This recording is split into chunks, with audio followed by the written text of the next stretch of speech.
when I've made people aware of the clergy plan, Agenda 21, Agenda 2030, amongst others over the past years, decades, whatever, and these salacious plans that have been underway for an awfully long time, which has seen the decimation of European nations and Western nations.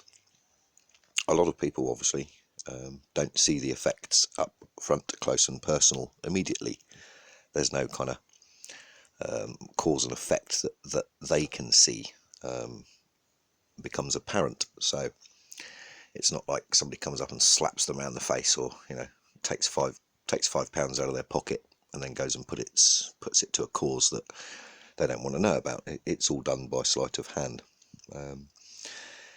Nevertheless, the clergy plan and the protocols of Zion are firmly in place and have been in place for so long that the resistance to these idealisms is minimal, because people don't understand the long-term game afoot.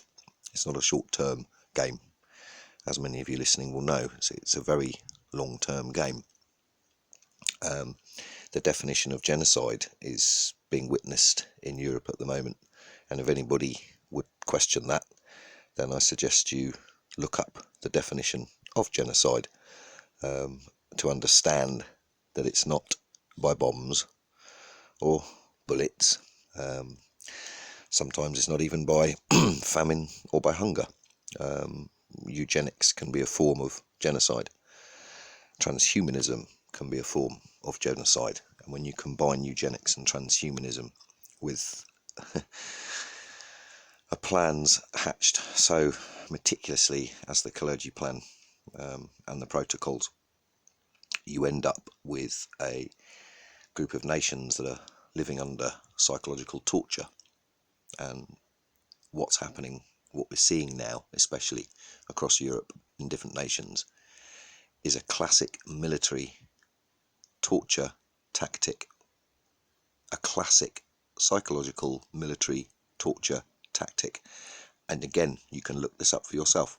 The changing of the rules upon a group of people deemed to be equal, raising others up, putting others down, constantly changing the goalposts, whilst people are expected to carry on their normal duties and adhere to the new laws even if they don't fully understand them, and then can be punished for those new laws even though they've not been fully explained.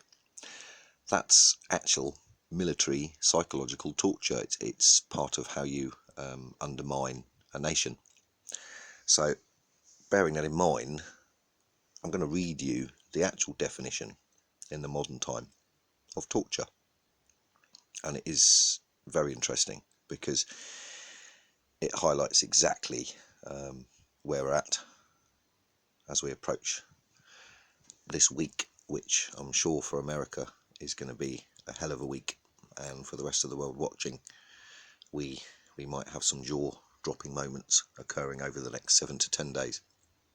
So, torture is any act by which severe pain or suffering, whether physical or mental, is intentionally inflicted upon a person for such purposes as obtaining from him or a third person information or a confession, punishing him for an act he or a third person has committed or is suspected of having committed, or intimidating or coercing him or a third person, or for any reason based on discrimination of any kind, when such pain or suffering is inflicted by or at the instigation of or with the consent or acquiescence of a public official or other person acting in an official capacity.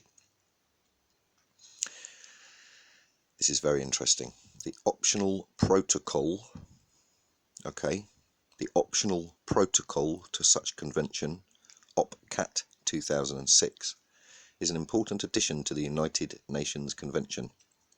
The Committee Against Torture, CAT, is a body of independent experts that monitors implementation of the convention by state parties. All state parties are obliged under the convention to submit regular reports to the CAT on how the rights are being implemented. So, This torture that we're witnessing, 50% of SMEs predicted to be closed, the suicides, the deaths caused by lockdowns, is a military psychological torture tactic. And I'm pretty sure, well, I'm not even going to bother talking to people about this, because it's another one of those, no, they wouldn't do that. No, you're wrong.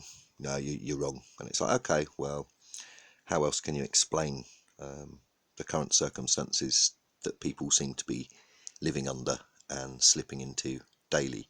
Because what can you say? There's nothing more to say. I don't feel I'm being tortured.